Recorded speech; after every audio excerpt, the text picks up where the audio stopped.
Okay, good evening, everyone. All are gathered together on a at least beautiful August evening where I am. So thanks to everybody for joining me. Welcome to the new live stream. This is going to be just like watching a YouTube video for everyone, which is super easy. So you can maximize me so you have the big head on the screen if you want, or just watch it in the normal frame. And you'll see the chat box on your right is for comments, for questions, anything like that. So thanks for joining me, and for everyone for watching. And so we have a special guest tonight. We have Fighting Bob tonight. He's not been on a webinar recently, so I thought I'd bring Bob back because it seems like we need a lot of inspiration these days. We need a lot of inspiration, and we need to channel the spirit of Bob La Follette. And what's interesting about Fighting Bob is if you read his own writing and if you read accounts of what he did, he spent very little time talking about the issues on the campaign trail. He talked about the type of government we should have. He talked about taking care of each other. He talked about government of, by, and for the people. And he really railed against the people that didn't fit that, really positive vision for the future Wisconsin that he was talking about.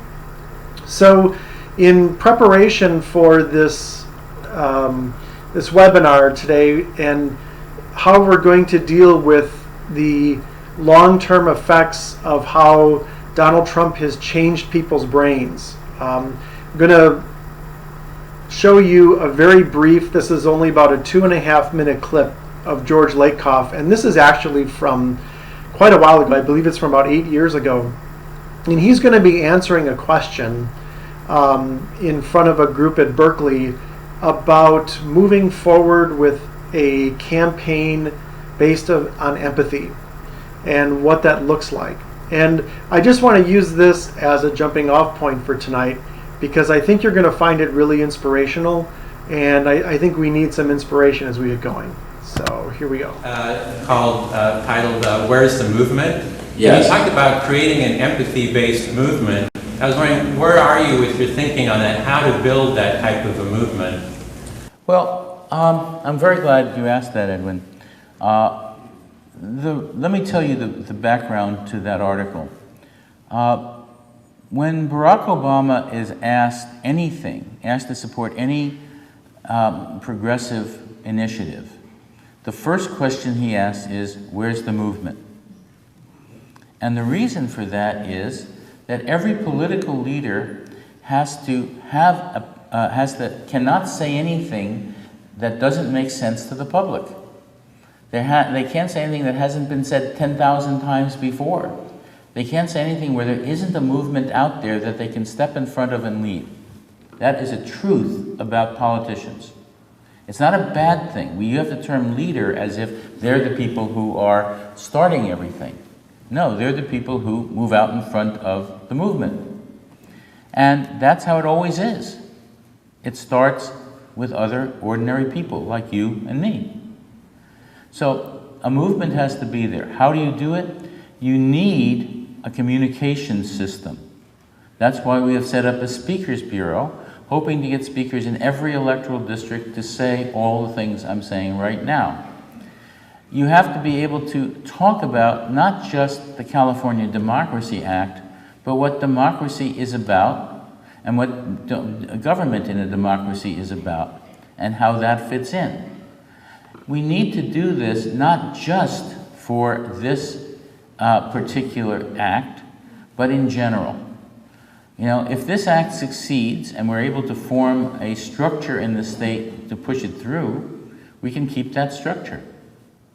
If it doesn't succeed and we don't have the money to do that, we won't. And therefore, we need serious people who care about democracy in this state, not just on this issue, but on all issues, to come forth and help us raise some money. Go to CaliforniansForDemocracy.com, make donations, large or small, hold house parties, get your friends, and help us raise the money to do this. Yes? Instead, we have the opportunity to make a habit of empathy, to recognize ourselves in each other.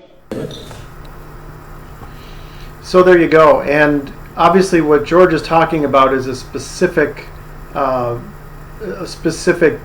issue that went to ballot in California.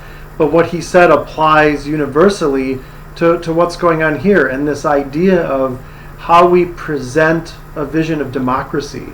And clearly, that is perfect for the discussion we're going to have tonight, and I think moving forward, as we start to try to counter, again, this so-called Trump effect.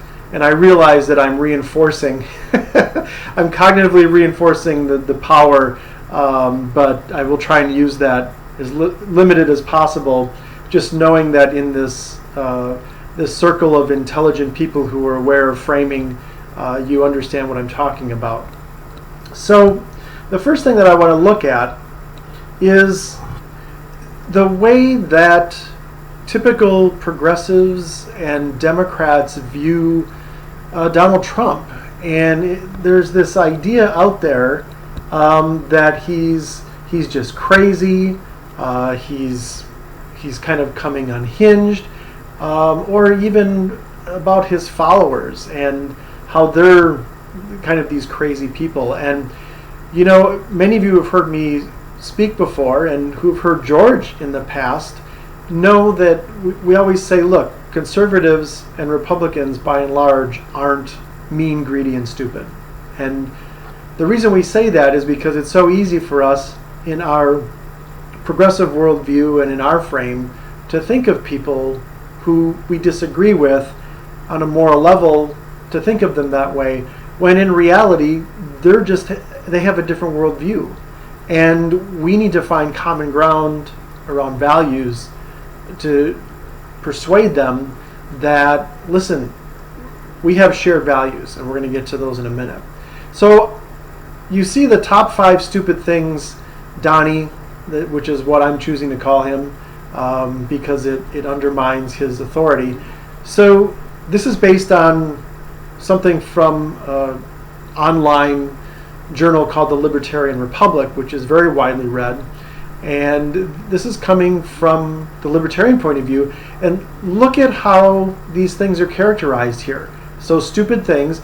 And consider the framing that's going on here in these quotes from Donald Trump. So I'm speaking with myself, number one, and this is about campaign advice, because I have a very, because I have a very good brain, and I've said a lot of things, right? So, I mean, granted, that's kind of self-absorbed, but again, in the conservative frame, as the authoritarian, top of the hierarchy, sure. Why shouldn't he listen to himself if he is the billionaire, successful person who he is cognitively framed as being? And then he goes on, here's another one that's great. So much winning if I get elected, you're going to get bored with winning, right? And then he always says this, believe me, right? Like, look, you can believe me. I'm speaking from a position of authority. We are going to start winning big league. Think of the metaphors around that. We're going to start winning big league, not little league or minor league. So, great metaphors there. And again, the idea of winning. Moral, disciplined person wins. This is a good one. It's funny, and people have made fun of it.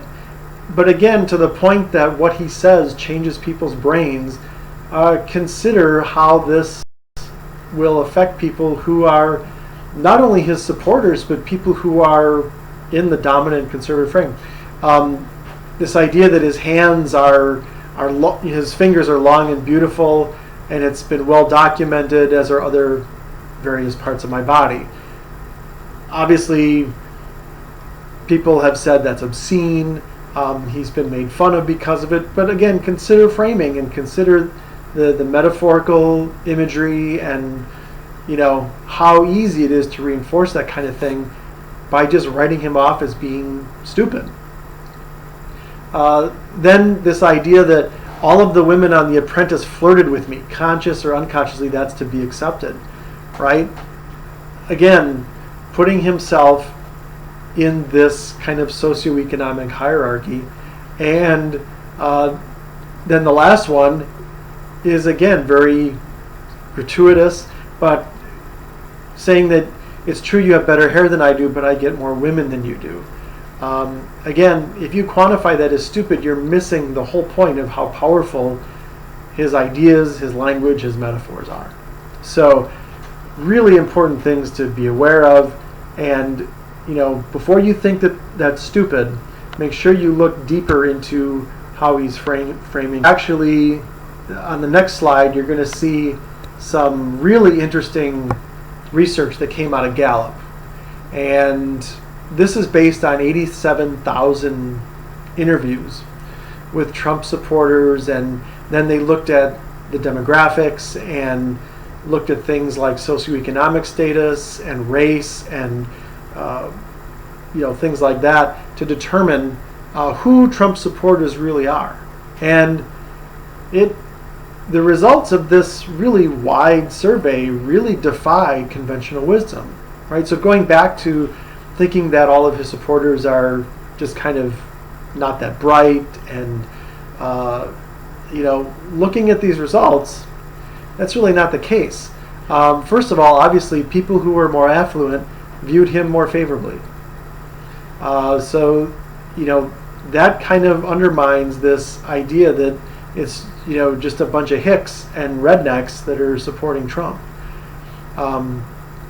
This is really interesting because you get this idea that people in the Rust Belt, where manufacturing has declined since 1990, are people that are jumping on the Trump bandwagon because of the whole TPP thing, the whole trade thing. And obviously Clinton has made this part of her campaign as well. But notice that Gallup found that people who live in places where employment in manufacturing sectors has declined since 1990, they're not more favorable to Trump. So again, that defies conventional wisdom. And among Americans who were similar in terms of income, age, education, and other demographic factors, the most the most important thing in predicting who supports Donald Trump was people who live in areas that have been less healthy for a long period of time have more favorable views of Trump, right? So where is that? That's in the urban South. That is going to be in primarily areas of high white poverty, but again, not necessarily reflecting level of affluence or not. So it really cuts across a large demographic of people, and again, historically less healthy places. Finally, I think this, between the health factor and this one, these are the most important, is that, again, when you control for things like income, education, other factors, right, the people who favor Trump they live in less healthy areas, but they also lived in racially isolated zip codes, right? So they have less, as the researcher said, they have less physical contact, direct contact with people who are immigrants or people who are from other nationalities and things like that. They live in white enclaves. They live in gated neighborhoods, very white, homogeneous neighborhoods. So they haven't had that physical contact and physical interaction with people who are largely immigrant or other more diverse demographics. So what do we, who do we have here as Trump supporters? Affluent, white people who live in gated neighborhoods, largely in the South because less healthy areas, and that kind of, and also they're not people from the Rust Belt. They're not the former union workers who've been in Detroit who were kicked out of work, or Michigan, Wisconsin, Indiana, Illinois, places like that. So really, it really gives us a good picture of who Trump supporters are. And we need to underscore this idea. Look, those people, that survey says that those people are not stupid, right? They are voting for what they believe are their self-interest, and they're voting for their values. So in the Thinking Points Journal, which a lot of you I've noticed have read already, so you have a good background on this. I talked about how Republicans are framing their abandonment of Donnie. And the way they're doing it largely is they're evoking empathy. And this is that reaction that we are needing to reinforce. These ideas of empathy and progressive values, that this is our time that we can really jump on board and reinforce these things. And I just really briefly here, look at the things that Paul Ryan has said and how he's evoked empathy in the face of the things that Donnie has said. And this first one is really the absolute opposite worldview of Muslim people that Trump represents, right? Ryan says the vast majority of them are peaceful. They believe in pluralism and freedom, democracy. And he's really evoking a sense of empathy for people who are of the Muslim faith. A little later on in that quote, he actually goes on to say how important they are to our nation and our democracy, and and how that actually is consistent with our nation's values. So that's actually a very empathetic thing for Ryan to say, for somebody who, when he unveils an economic plan, talks about how undisciplined poor people are. How they need to jump through all these hoops. We have to, impose all these restrictions and sanctions on them for being poor because they are low in the hierarchy. Here, he is doing just the opposite.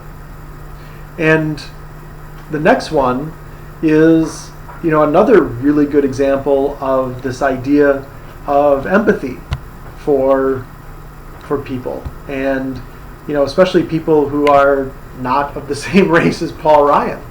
And this idea that, look, saying that a person can't do their job because of their race is the textbook definition of a racist comment.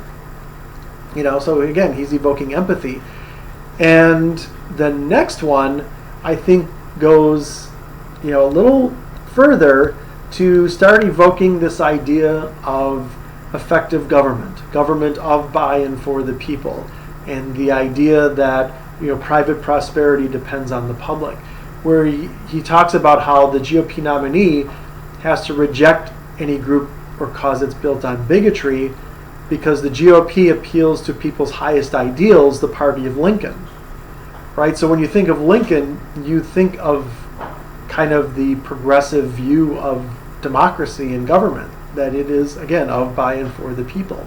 So here's Ryan unconsciously evoking a progressive metaphor in, the party of Lincoln, for something that we would all agree with. So what's important about that? Well, what's important about that is that as we see Republicans, who are, you have some people are backing Trump who seem to be the most extreme, and some people who are rejecting him. The people who are rejecting him are in the majority, and they're the biconceptuals, right? They're the people that have the capacity for empathy. And in having the capacity for empathy, the fact that Trump is making all of these highly inflammatory statements that really, really go against those progressive values, what you're seeing is that kind of unconscious reaction of people's progressive frame, the progressive values and unconscious emotions that basically revolve around empathy being activated, because it's pushing them so far against what their core beliefs are. So this conscious response is actually coming out of unconscious emotion. And in spite of the fact that in spite of the fact that people like Thomas Frank and even George Lakoff and myself believe that Trump has changed our public discourse for a long time. He's moved the ideas of self-interest and authoritarianism and socioeconomic hierarchy to a point that we haven't seen in a very, very long time. And this is happening because, as Lakoff has said, he's changing brains. And even Democrats are evoking these ideas now, which is disturbing. But there is hope. And the hope is that we have these biconceptuals evoking these progressive ideas, which we really need to start reinforcing. And that goes to George's idea of a campaign for democracy based on empathy. And I think that needs to really, really be our focus. Because, in the next slide here, you're going to see a group of basically Dem attacks on Trump. And, here are what some Democratic leaders have said.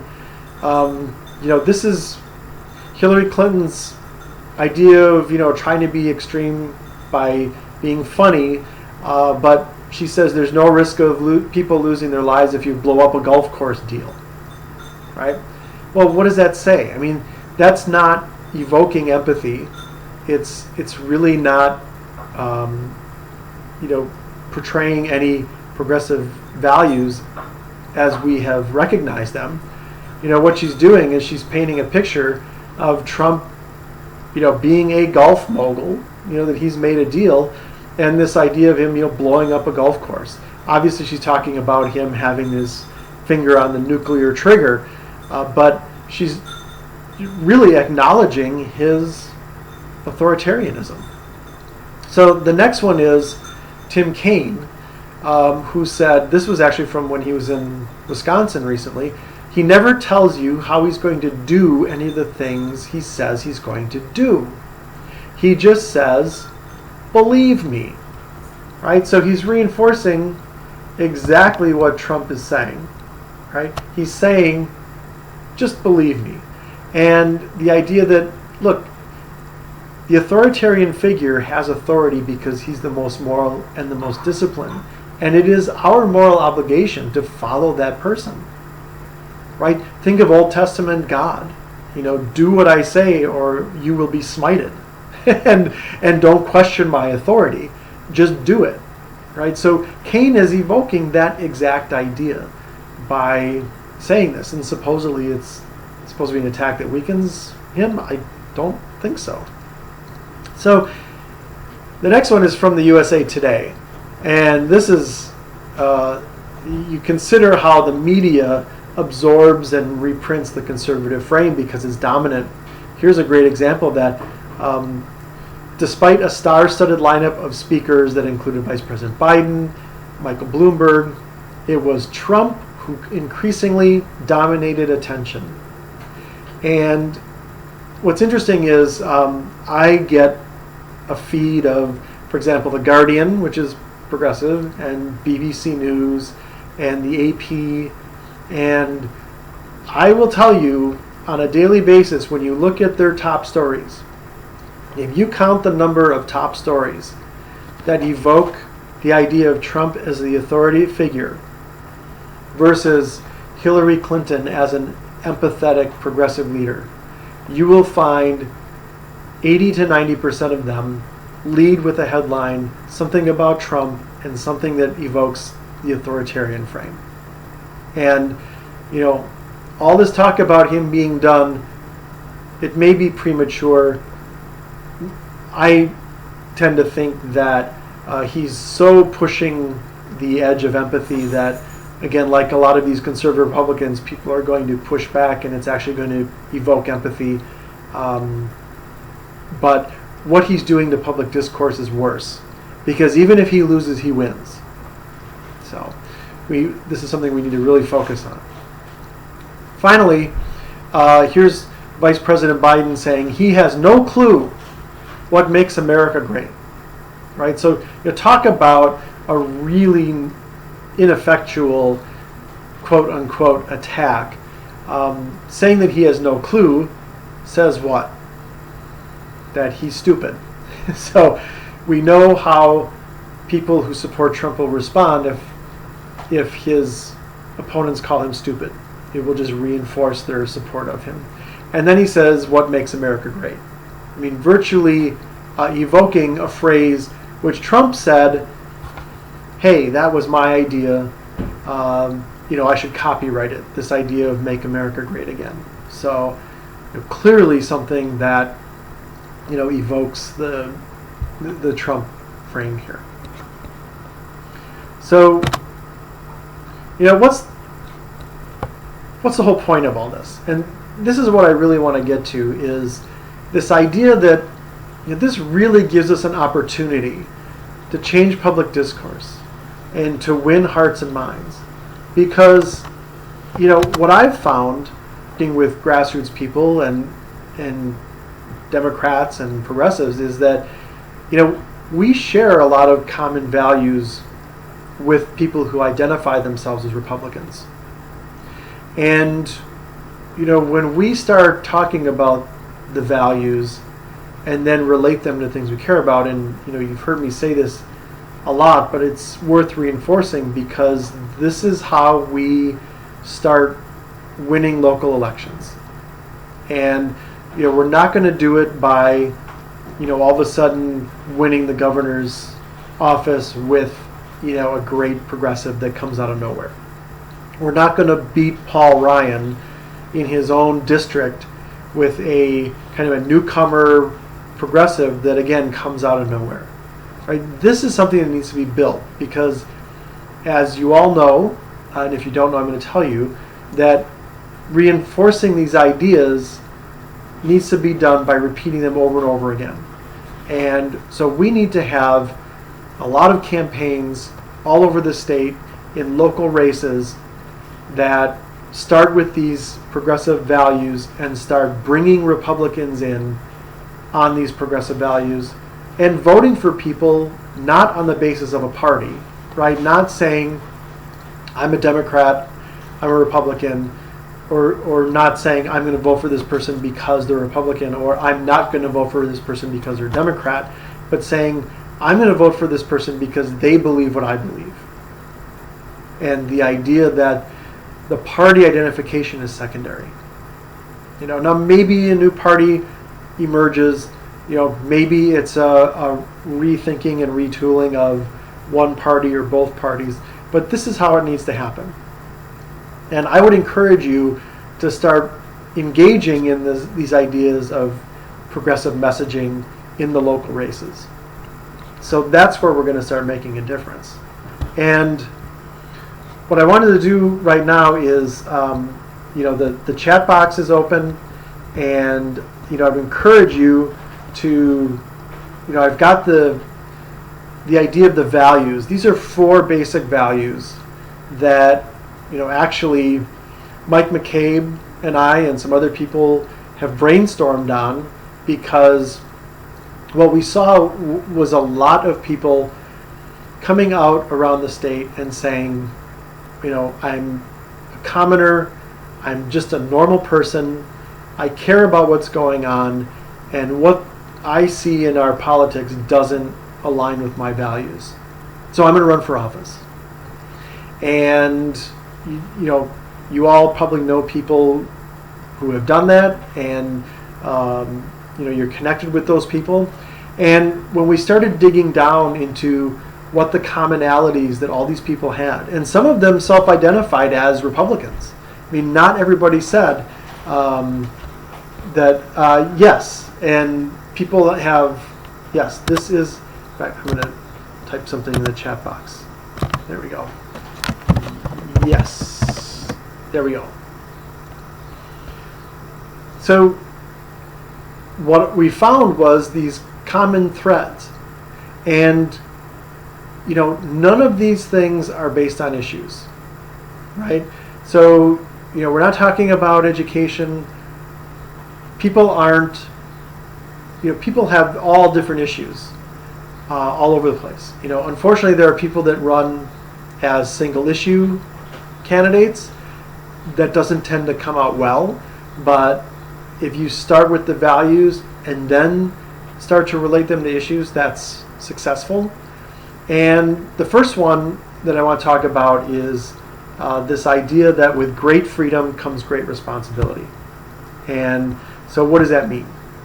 So that means that unlike the conservative idea of freedom, which is the freedom to do whatever you want without regard for others, and this is something that Fighting Bob here talked about all the time, right? He talked about the idea that we have to start thinking about others in our democracy, because our democracy will work better when there are more people who participate. And in order to do that, people need to have faith and trust, not only in government, but in each other, right? So that idea, that kind of old-fashioned idea that we all do better when we all do better, is true of democracy, right? When more people participate, see if I can get his head there. There we go. Little bobblehead go there. When more people participate, then democracy flourishes.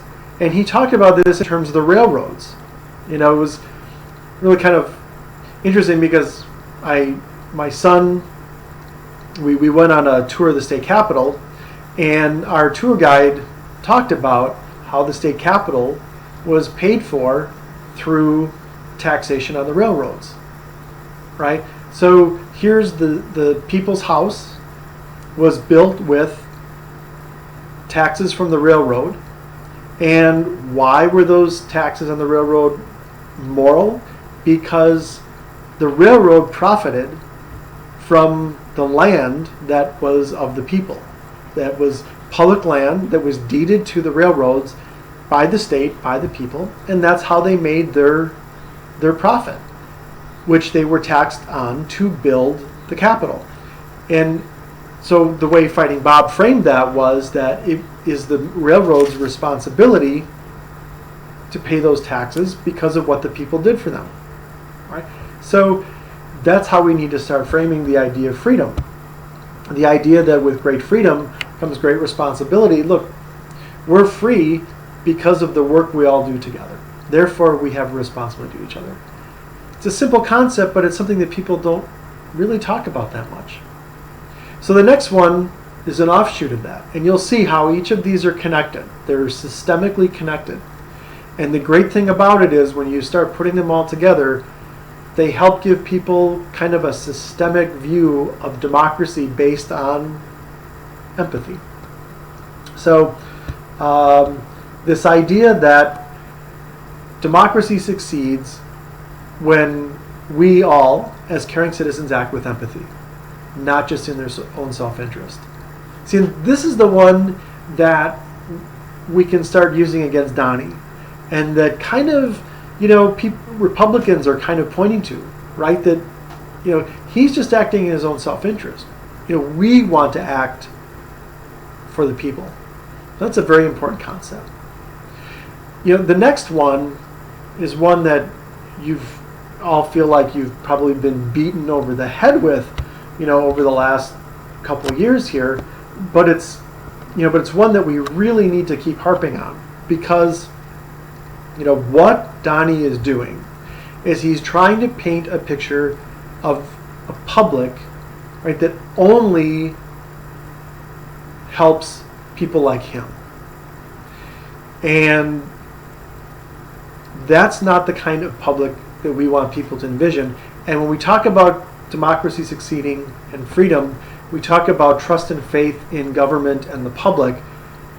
We need people to start understanding that effective government of, by, and for the people is something that we can achieve. And that was what was powerful about Bernie Sanders' message. So, Bernie talked about how we can have a government that works for all the people, not just for a few billionaires, right? That's what that means. And I find it interesting that if you've been paying attention to what's gone on, a couple things happened at the Capitol this week. Switch back to the camera here. A couple things happened at the Capitol over the last few days that would really, fighting Bob and what he went through and what everybody went through to pay for the building of the Capitol, and how it's a people's house, would have really been kind of, rolling over in their graves, so to speak. But I got to tell you, so the first thing was that the Legislative Fiscal Bureau issued a memo that said that the Mark, that's a great, and Mark, that's a great observation. Let me just jump in on that idea real quick. This idea that you had the Buchholz campaign, which was very much kind of an upstart campaign, and yes, it brought out the TPP as a big issue and raised attention to it, and really Ron Kind had no response for it. He Kind ran a non-campaign. He really didn't say anything. But when you focus on the one issue, it proved the weakness of a single issue, and the idea that you can depend on Bernie voters by saying, I'm a Bernie candidate, right? I'm like Bernie Sanders, or I have Bernie Sanders' message. That doesn't necessarily cut it in what we're trying to do here. And the reason it doesn't cut it is, first of all, you have to be authentic. That's number one. And it's not to say that Myron's not authentic. I met him a couple times, and he's a very authentic guy. He is who he is. But as a candidate, he was trying to run as kind of a Bernie Sanders type of candidate, and he needed to tell people why they should believe in him. So that's thanks for that observation. But getting back to the whole Capitol thing, look, so the Capitol is a people's house, and our forebears built it. We maintain it. It's open to all of us. And So what's happened this week? 3 things happened this week. 3. Which, again, have Bob really, really angry. He's waving his fist. He's angry. First of all, there's $30 million of maintenance that need to be done in the Capitol have been deferred. Right? That came out of the Legislative Fiscal Bureau. So $30 million of upkeep is not being done. Right? Because basically there's a small number of people and corporations that are being really greedy, and they don't want to give up their, they don't want to give up a little bit of more of what they have in order to maintain something that's all of ours. So greed, plain and simple. The second thing that happened was a tree, because the tree maintenance is so far behind on trimming and maintenance of the beautiful oak trees and such around the Capitol. One of them actually fell near brush with some people. They weren't badly injured, but this big beautiful oak tree just snapped right from its main trunk. So that was the second thing. And ironically today, and if any of you follow any of the main Capitol reporters on Twitter or Facebook, like Greg Newman and people like that, they all got stuck in the elevator at the Capitol, right? And while they kind of were joking around and they all tweeted their selfies of each other, this group of about 8 Capitol reporters stuck in an elevator in the Capitol, which you can imagine how hot and nasty that would have been, right? None of them connected the idea that, look, this is because, again, we have policy that's being made for a few people that serves their own self-interest and their own greed, and basically ignores the vast majority of the people who come together and work together to make this state a great place to live. So that is this whole idea of private depends on the public is critically important. And then the final point, I'm going to take a quick drink of water here. The public and our elected officials have a moral responsibility to protect and empower the people they serve. And this is also something that's familiar to all of you, but again, I want you to connect it up with all these other values. And this tells people, if you're running for office, why they should believe in you, right? Why should they believe that you're going to serve them and not the people that a lot of elected officials are these days, and promoting self-interest. And what I would challenge everybody to do amongst your social media groups, amongst your organizations, is to start connecting the dots with people that these values and these statements that we're talking about here, they're nonpartisan, right? There are a lot of Republicans that would agree with everything in those statements. And the important thing about them agreeing with it is then once you get them to agree on the values, then you can start talking to them about why those values are important to the issues you care about, right? Why they're important to education, why they're important to health care, et cetera, et cetera. And it all connects. So we're getting close to the end here. So if there are more questions, go ahead and type them into the chat box. You can always email me later. You all have my email address.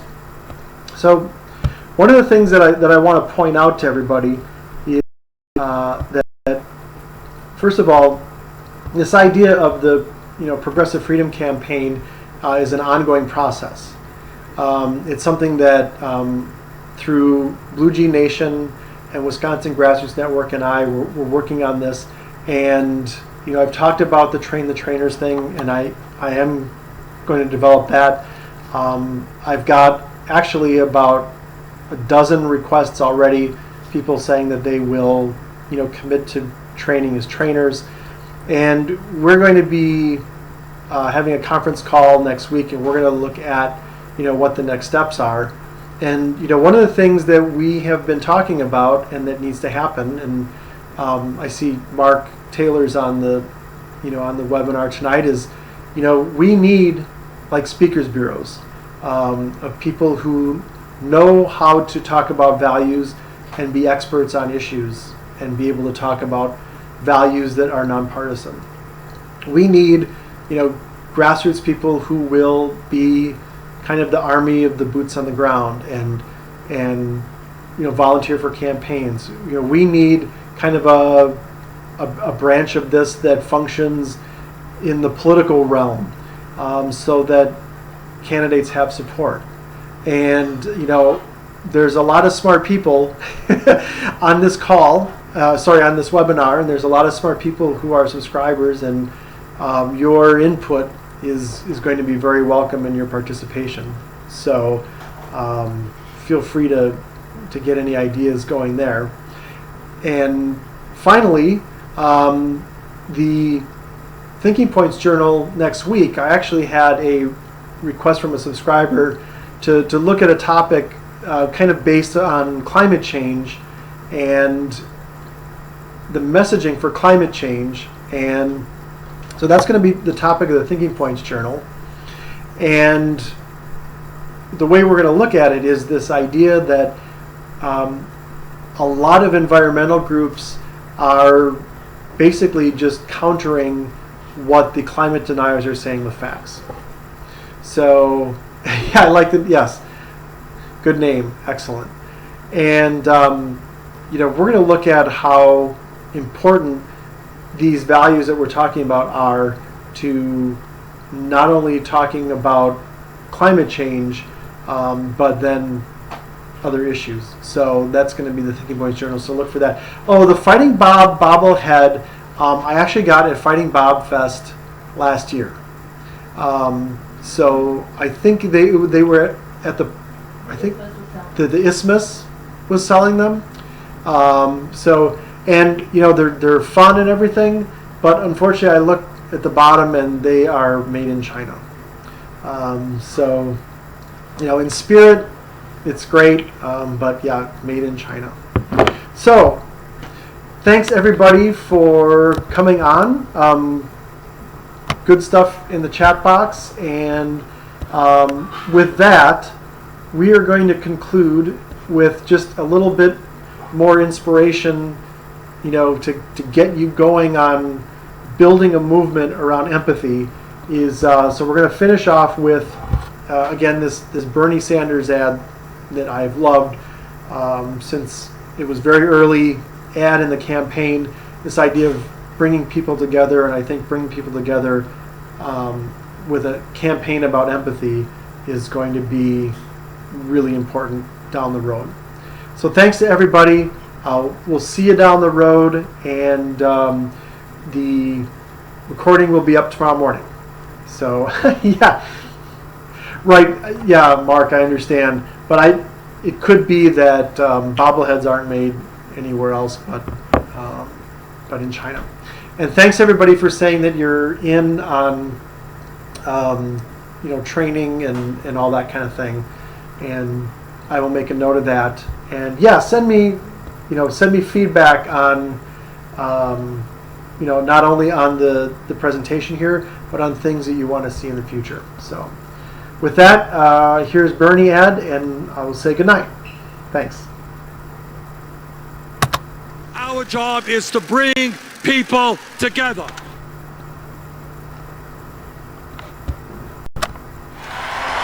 If we do not allow them to divide us up by race, by sexual orientation, by gender, by not allowing them to divide us up by whether or not we were born in America or whether we're immigrants, when we stand together as white, black, and Hispanic, and gay, and straight, and woman, and man, when we stand together and demand that this country works for all of us rather than the few, we will transform America, and that is what this campaign is about. It's bringing people together.